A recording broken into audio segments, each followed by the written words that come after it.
And we are live. Good morning, everyone. Welcome to another Read Aloud with me, Charles R. Smith Jr. We're winding down the Read Alouds, actually. There's only two more today and one next week. Today, we have I Am America, one of my most popular books, which came out years ago in 2001 and is still really popular today.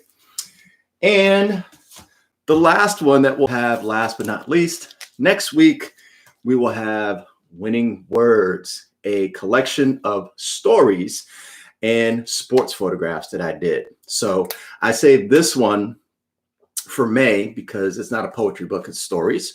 And I think you will enjoy it. So good morning to Keika. Good morning, Adiris. Good to see you ladies here again, as usual. I'm so thankful that you guys are here. You know, in the beginning, I would say to myself, man, I'm only getting one person, I'm only getting two people. But I says, you know what? I'm getting the same people. So I must be doing something right with somebody. And the fact that you guys keep coming back just makes me super happy. Even if it was 50 or 100 or 1,000 people, doesn't really matter. I enjoy the fact that the same people keep coming back. So I'm going to give you guys a good performance. So with that, I'll talk really quickly about I Am America because it's a short poem. And this is a poem that I actually perform at all of my school visits. This is kind of the ending because of the way that it ends. And I know this one by heart. So I'm not going to show you every single picture because I will be going through the poem from memory. Tatiana, hello. So nice to have you here. So good to have some new people. I see 4 people are available in there. So we got Keika, Adiris, and Tatiana. So thanks so much for joining me. I hope you guys enjoy the reading today. Like I said, it's just this book, I Am America. I'm going to do the poem and I'll show some of the pictures. And this one, unlike I Am the World, I Am the World the other day, I asked you some questions about the world. This is about our country. So I don't really have any questions for you to ask you, but you can certainly ask me questions. So if you think of them, write them in the chat. And then when I'm done with the poem, then I'll answer them. So with that, let's get started. Okay. Like I said, I do this one by heart. So I'm just going to show you the pictures. I am America. I am proud. I am diverse, soft-spoken, and loud. I am almond eyes. I am a proud nose. I am cheeks freckled, the color of a rose. I am jet black hair. I am olive skin. I am my grandfather's dimples, framing my grin. I am big baggy jeans. I am bandana wraps. I am blue denim jackets. I am backwards baseball caps. I am rhythm. I am blues. I am country. I am soul. I am jazz. I am hip hop. I am grunge, rock and roll. I am candy cane sticks. I am ice cream smiles. I am lollipop licks. I am warm apple pie. I am Catholic, Protestant, Muslim, Jewish, Christian, Mormon, Quaker, Amish. I am Asian, Italian, Indian, Irish, Greek, Latino, African, Polish. I am a new branch sprouting in my majestic family tree. I am America, and America is me. The end. Super short, super short. That's why I said I'm just going to get to it, and then I'll talk about any questions that you may have. So Adiris asks, how did I get to do this poem? Well, that's a great question because often when I do a book, it comes from a variety of places, but usually it comes from something that I'm interested in. This book was actually a little different. This book was inspired by the tragic events of September 11th, which happened back in 2001. When it happened, one of the things that really stood out to me was how we as Americans were pointing fingers at people that practiced the religion of Islam because the people that did this were of the religion of Islam. And so all people of the Muslim faith, which is those who practice Islam, were treated the same way. So even if you were born here, raised here, but that happened to be your religion, you were treated the same as somebody who had this extreme view and did what they did to the Twin Towers.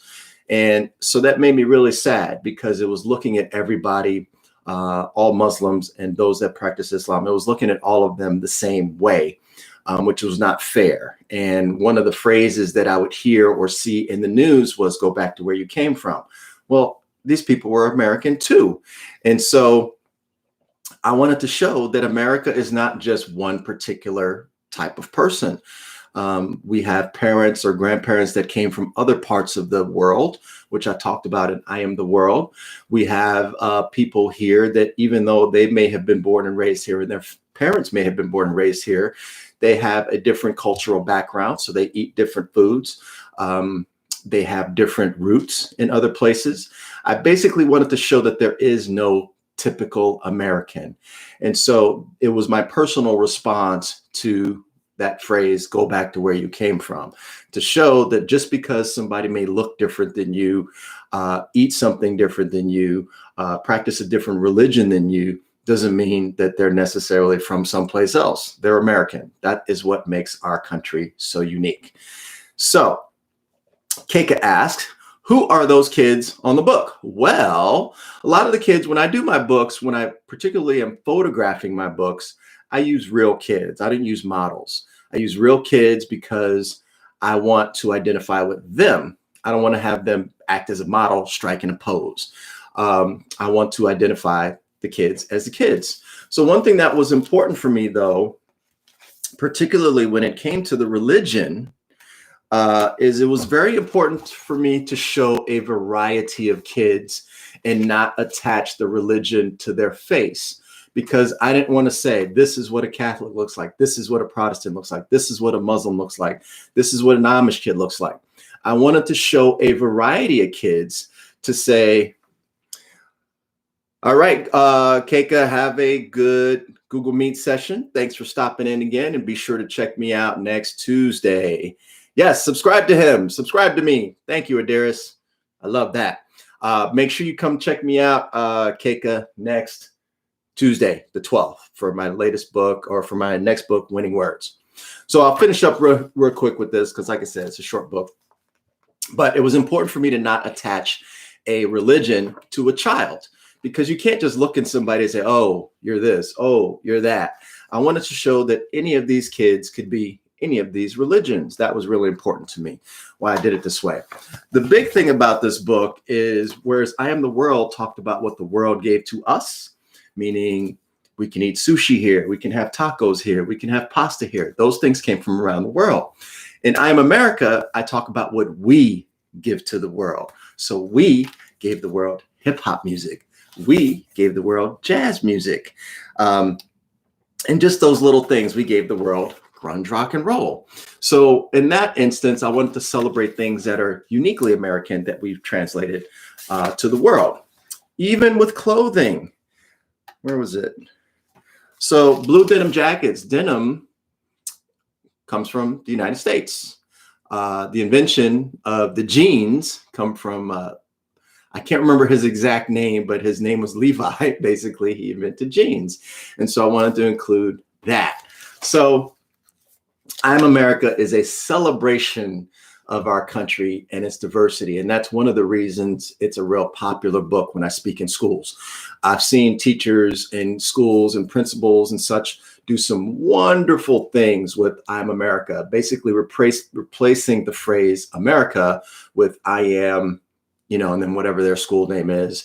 And then the kids each write something about themselves. So not only is this a great book for kids to be able to see themselves, it's a great book for teachers and educators to help kids express themselves in a very unique way by simply repeating that I am phrase.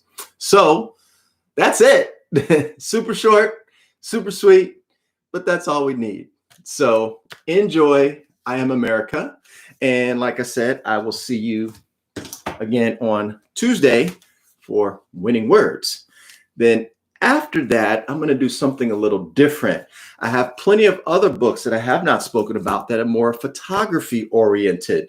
So, what I am thinking about doing is trying to figure out a way that I can do a photo shoot and show you how I actually did the pictures rather than just talk about the pictures. Because as much as I'm sure you love seeing me in front of my book background, it might get a little boring after a little bit and want to show you something a little different.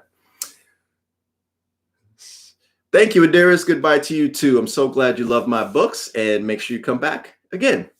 So with that, that is it. I hope you enjoyed it and hope to see you again on Tuesday. Otherwise, have a good day and keep reading. Thanks.